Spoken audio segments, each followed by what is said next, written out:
The annual White House Correspondents' Dinner has been a proud tradition since 1924, but just like every other star-studded televised event in the last 10 plus years, it has really become like a second Democratic National Convention, just with better-looking attendees. Kinda. It was yet another opportunity for celebrities and elites to show both how liberal and important they are to themselves, like known cyber bully Chrissy Teigen with her dress peasants there. Where can Joe get handlers like that? They really seem to be on top of their game, and I just gotta love it. But the evening wouldn't be complete without a leftist comedian making raunchy jokes about how much he hates Republicans, values, and well, half the country, and this year was no different. Roy Wood Jr., who I guess is a Daily Show correspondent, was this year's pick. And while some of his jokes were half to three-quarters of the way funny, there was one that didn't land well because, well, it was disgustingly inappropriate. Take a listen. And also, speaking of drag queens, can we stop with the grooming stuff? Can you stop talking about that? Drag queens are not at a school to groom your kids. Stop it. And even if they were, most of them kids gonna get shot at school. It ain't no problem. You know, I'm aware liberals really want adult men to be able to dress up as women and shake their family jewels in the faces of children, but to bring up children being slaughtered and try to make that leap was distasteful even by liberal standards. But speaking of standards, I'm hoping the 81 million Americans who voted for this the first time around learned their lesson. Roll it. Jill, Kamala, Doug, and I, and members of our administration, are here to send a message to the country and, quite frankly, to the world.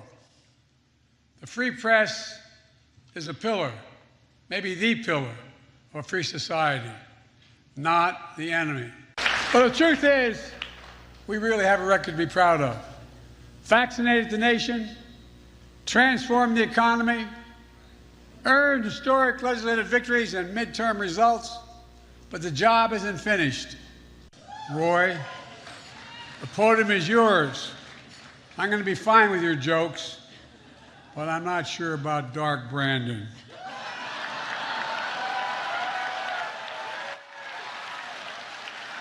In a lot of ways, this dinner sums up my first 2 years in office. I'll talk for 10 minutes, take 0 questions, and cheerfully walk away. We've been able to bring home dozens of hostages and wrongful detainees from Afghanistan, Burma, Haiti, Iran, Rwanda, Venezuela, across West Africa, around the world. Who the actual hell did we rescue from Rwanda? And did we trade another merchant of death for him, her, they, them? You know, Rwanda. What is Rwanda? Is that like Wakanda or Narnia? Or is that just what they call the basement where they keep Joe? I don't know, but good Lord. And the Democrats really want us to believe they're excited about his re-election bid? Good luck with that. Seriously, good luck with Dark Brandon. Joining me now with his take on that and so much more is 1776 Project PAC Chairman Ryan Drudesky. Ryan, it's great to have you. Did you watch the White House Correspondents' Dinner? I know it's probably your favorite event of the year. I watched some of it. Joe Biden was actually pretty funny. Like, I mean, that one line about like going to sleep and not taking questions was actually pretty funny. The host was not that funny, and I don't understand why there wasn't more humor directed at the press. I mean, there was a couple things about Don Lemon, a couple of Tucker Carlson, but they really could have roasted the press. They could have said, oh, here's the MSNBC lineup, you know, 1 angry black lady and 4 white liberals with no black neighbors. They could have talked about, you know, the evil tyrant who's power hungry and dreams of the day that Joe Biden died, a woman named Kamala Harris. They could have sat there and roasted people on CNN and say, don't worry, no matter how many you flub, there's still no one watching your show. I think there was a lot to say. And then say to Joe Biden, you would love tonight if you knew where you were. Yeah, no, exactly. Again, there were some jokes that he made that were funny, but they're also so true that that's what's shocking and concerning. Because yes, I mean, that did really exemplify his presidency, but that's why we're in the state that we're in. And so I think all of us, we can laugh about it, but also it makes us want to cry inside, at least myself. And then tonight we've got the Met Gala. So the liberals, you know, they just love celebrating themselves. Probably no one's going to really care that much about that freak show either. But I want to move on. Go ahead. Oh, sorry, go ahead. No, I was going to say, I think the biggest shocking thing is is that Joe Biden's big joke was, and his funniest joke was, I am unaccountable to you. You know it, I know it, and you don't care, and you will still not hold me accountable. And it's funny you're right. It is funny because it is true, and they are not going to change anyway. Do you think anybody in that room is actually excited that that is supposedly their nominee for 2024? I'm not even sure that the best actors in the room could fake that. I don't think there's anybody that's got a lot of excitement for Joe Biden or even Kamala Harris. I really just don't think this is a big celebration. And I think if they're being honest, they know that it's really a train wreck and we're watching it happen.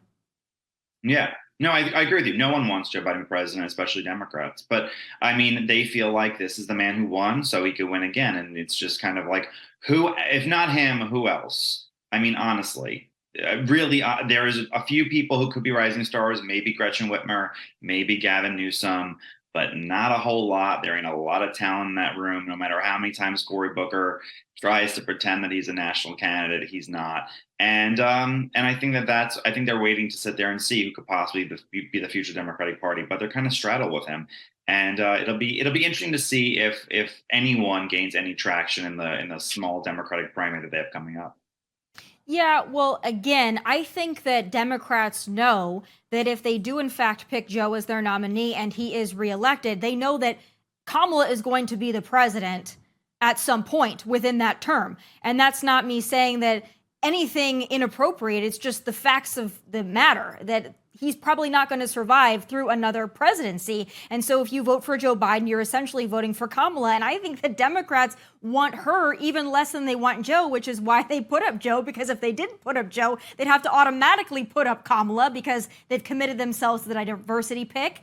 But I want to get your take. I've had this theory for some time now. I'm going to stick to it. I think once Ron DeSantis announces, I think that they're going to be very worried if he starts to climb in the polls, if he somehow is able to overcome, the mega crowd and become what looks like our nominee. I think that they will throw Biden under the bus, and I think they will bring Gavin Newsom up. And I think that they'll pay Kamala off in some way, shape, or form to have her sail off into the sunset and bring Gavin in full force. I still think that's what's going to happen if Ron DeSantis does well in the primaries and leading up to them.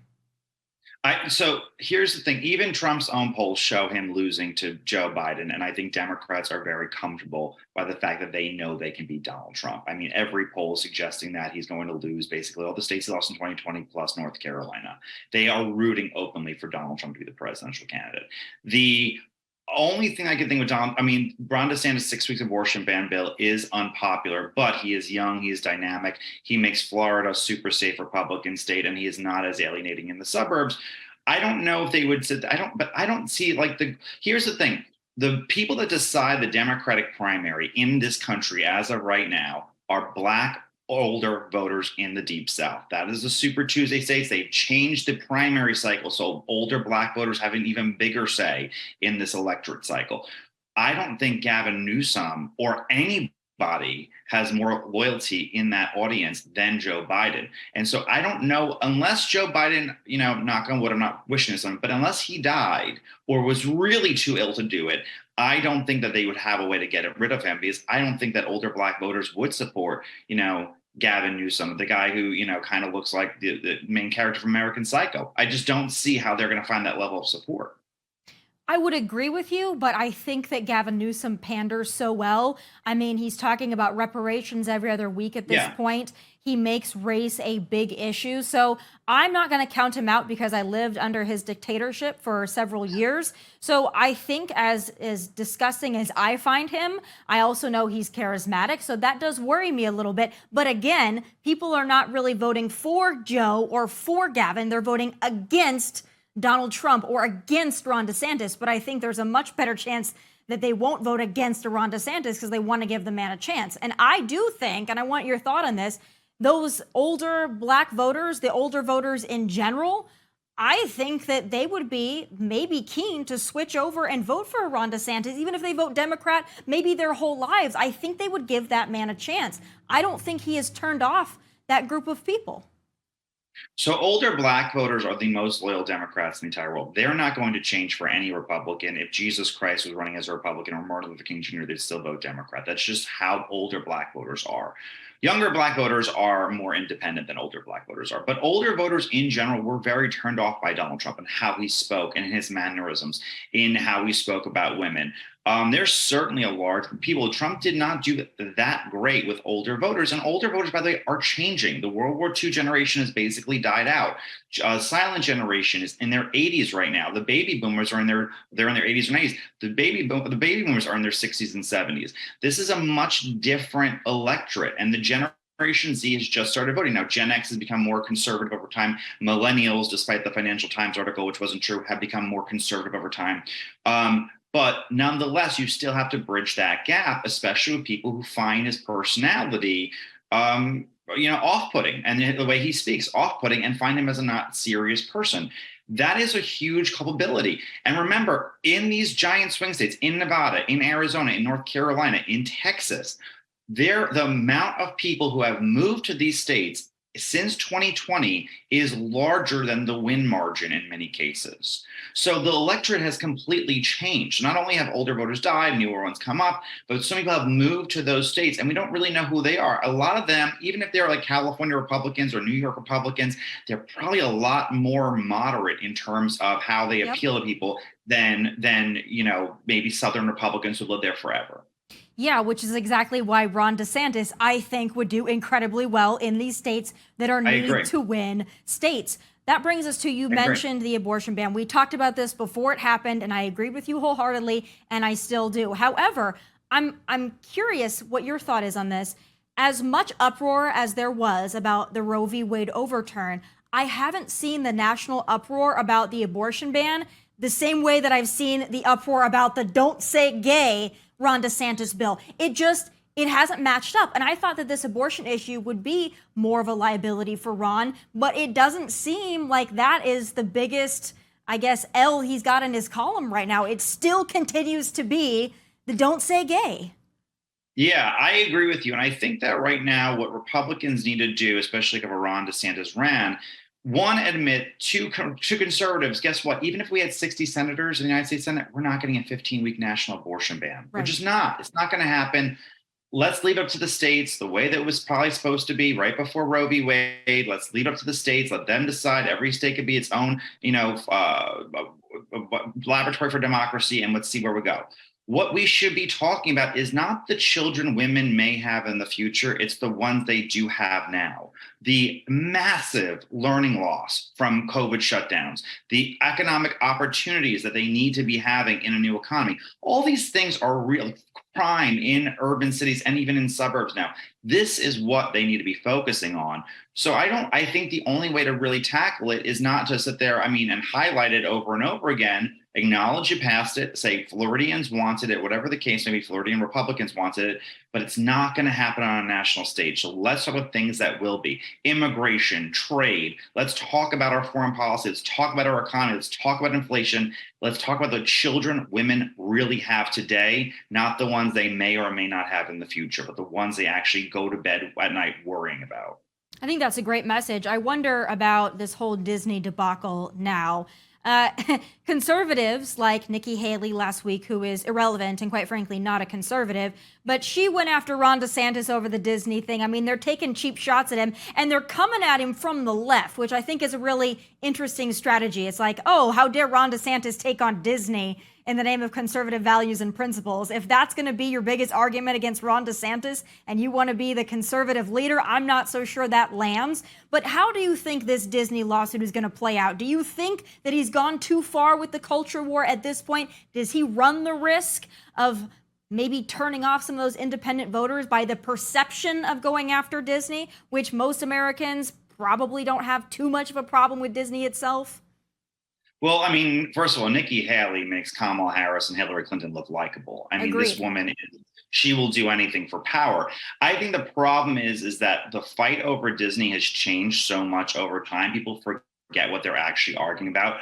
The win for conservatives at Disney was this. Disney promised they were going to hire an army of lobbyists for every culture war fight and go to Tallahassee and fight against the abortion ban, the gun rights expansion, the expansion of the Don't Say Gay bill, a fight against E-Verify. After DeSantis put his foot down, they didn't send a lobbyist over anything. The whole fight at this point is a land use contract. That's literally all they're fighting for. They completely surrendered on every culture war battle there is. It's just over their current contract and the land use. So I mean, it's a win, but it ultimately is going on for so long, people kind of forgot and it's getting lost in the nuance. I think at this point, I think the media would probably be best to move on, but they're hoping it gives DeSantis negative connotations. But we should focus on the fact that it's a crony capitalism and the fact that it's over a minor thing. And Disney really has surrendered on the culture war.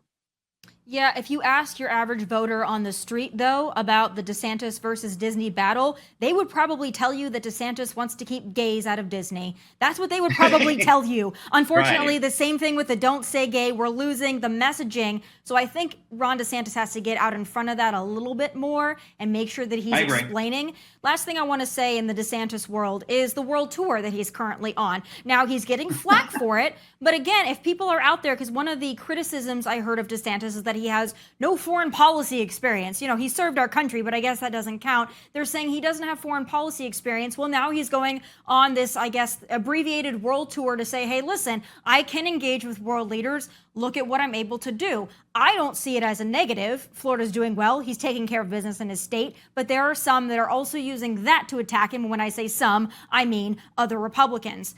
What do you think about his tour? I mean, listen, here's the thing with other Republicans. There's essentially two candidates in this presidential race, Trump and DeSantis. Everyone else is vying for another job, and they're just there to run for president and take a few percentage points and some donor money. I think that the world tour thing has gone on a little long. What I think DeSantis needs is an inspirational message for what he wants to do for America. The idea of making America Florida is not enough. You can't plant palm trees in Michigan. I think that you really need to speak to the worries and concerns of people and have an aspirational American message. The world tour is not bad, but I don't think it's doing as much for him as maybe it should be. I think that maybe he could have waited to do it if he won the nomination. But I think that right now, an American tour where he had an aspirational message for the entire country would be very beneficial. And I think the question I hear from Republicans all the time is, I don't know what he actually stands for outside of what he did for COVID. And that's good for the sake that he gets a chance to really make a first impression a second time. But it's negative for him because a lot of people don't have a big opinion of him. They like him, but it's not enough to sit there and overcome how they felt about Trump or that Trump, he was a good president or whatnot. So he needs to really sit there and attach a real national message, an inspirational message, an attainable message to the people in the swing states, in the early primary states, and in the Midwest, and really get that going very, very soon. I agree with you. Last thing I want to talk to you about, because you wrote, a very interesting article that I think the American people need to see about how Biden, and when I say Biden, I mean his handlers, are going to use NGOs with this border crisis situation, and it's going to be worse than we could have ever imagined, but the average American might not be aware of how they're going to manipulate and contort this thing. So I want you to explain to my audience what you see happening and why we should pay attention. So Title 42, which was the Trump era policy to sit there and push people back on the other side of the Mexico border, migrants, to get them back on the other side of the Mexico border very quickly, is ending on May 11th. What Biden and his administration is doing is having overseas immigration facilities to sit there and bring people in where they can claim asylum overseas. It will be run by NGOs, non-government organizations. So it's not like the American embassy in Colombia or in Nicaragua or something is going to sit there and be processing these people. They will be companies, and they will be nonprofits, rather, whose job it is, whose money requires them to sit there and actually bring people into the United States at $125,000 a year right now. That's what Biden is hoping to sit there and bring in, much, much higher than the Trump numbers. So I think that's the important thing. Now, they're all admitting that once Title 42 goes, there'll be a surge on the border. But what Biden's hoping to do is sit there and get more people processed this way overseas with these NGOs, so that way it doesn't appear there's a massive border crisis, even though more are coming in the country. Exactly. It's, oh, we'll process them there. We'll bring them here, but then you won't see those photos that really only Fox News drones capture because they're only ones that really seem to give a damn of these people flooding in mass numbers because that tends to maybe make the American people understand what a crisis this is. No, they'll just do it there and then who knows, fly them in the dead of night. You're exactly right. The border issue, whoever our nominee is, has to make that an issue and make immigration an issue the way Donald Trump was able to do in 2016. A lot of people voted on that, and I think that message is partly why he won that election. But Ryan, thank you for always being here and shedding some light on the important issues with some logic. And maybe next time I talk to you, we'll have a Ron DeSantis officially in the ring so they can all take a bite at him and it will be their actual competitor. Thanks so much for joining me. Thank you, Tomi.